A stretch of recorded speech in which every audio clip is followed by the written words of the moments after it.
السلام علیکم۔ آج جمعہ ہے، مارچ کی 10 تاریخ۔ پاکستان میں اس وقت شام کے 7، بھارت میں 7:30، اور یہاں ہمارے اسٹوڈیوز کی گھڑیوں میں صبح کے 9 بج رہے ہیں۔ وائس آف امریکہ واشنگٹن کی اردو سروس سے میں ہوں خالد حمید، خبروں کے ایک بلیٹن کے ساتھ۔ امریکی صدر جو بائیڈن نے جمعرات کے روز سن 2024 کے لیے امریکی حکومت کے اخراجات کا تخمینہ پیش کیا۔ 6.8 ٹریلین ڈالر کے بجٹ میں صدر نے پالیسی کے درجنوں نئے منصوبے پیش کیے ہیں اور کارپوریشنز اور دولت مندوں پر ٹیکسوں میں اضافے کا اعلان کیا ہے۔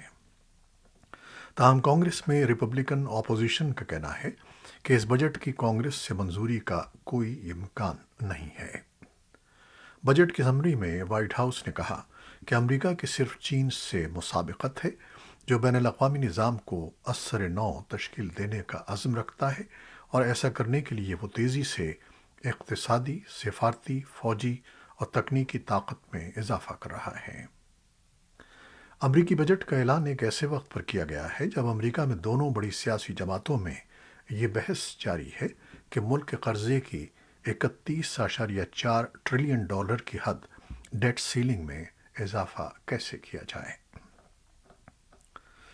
پاکستان میں وفاقی وزارت مذہبی امور نے سن 2023 کے لیے حج پالیسی کا اعلان کر دیا ہے، جس کے تحت ملک کے شمالی علاقوں کے عازمین حج کو 11,75,000 روپے اور جنوبی علاقوں کے عازمین کو 11,65,000 روپے ادا کرنے ہوں گے۔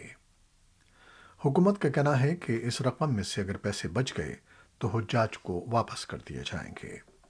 رواں سال پاکستانی عازمین کے لیے حج کوٹا 1,79,210 مختص ہے۔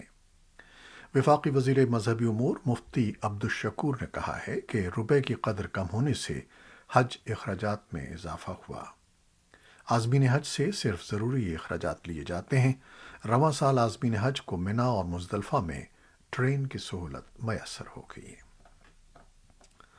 اقوام متحدہ کے خصوصی نمائندوں برائے ماورائے عدالت، سمری اور ثوابدیدی پھانسیوں نے حکومت پر زور دیا ہے کہ وہ سابق سینیٹر عثمان کاکڑ کی موت کی تحقیقات کرے، جو 17 جون سن 2021 کو کوئٹہ میں پراسرار حالات میں مردہ پائے گئے تھے۔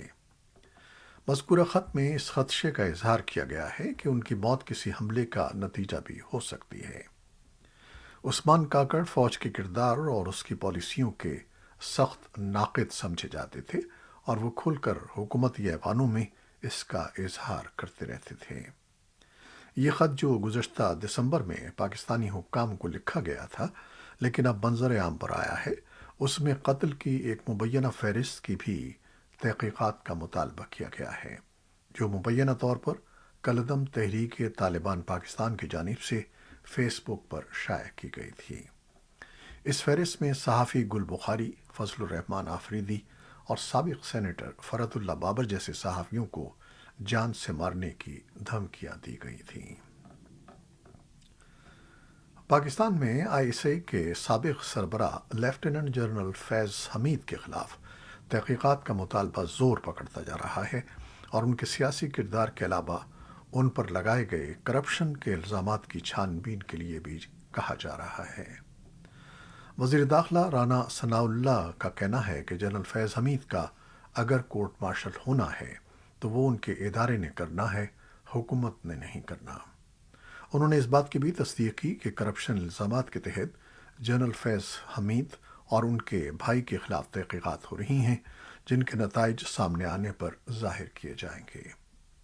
جنرل فیض حمید کے خلاف پاکستان مسلم لیگ نون کے سینئر نائب صدر مریم نواز نے بھی سخت بیانات دیے ہیں، اور اپنے والد کی حکومت گرانے کا الزام فیض حمید پر عائد کرتے ہوئے سیاست میں مداخلت کے مختلف الزامات کے تحت ان کا کورٹ مارشل کرنے کا مطالبہ کیا ہے۔ تجزیہ کاروں کا کہنا ہے کہ اس وقت سیاستدانوں کے پاس عوام کی فلاح و بہبود کے لیے کوئی منصوبہ نہیں ہے، لہٰذا وہ فوج کے خلاف بیانیہ تشکیل دے کر کامیابی حاصل کرنے کی کوشش کر رہے ہیں۔ طالبان حکومت کی وزارت صنعت و تجارت کا کہنا ہے کہ افغانستان نے افغان شمسی سال سن 2001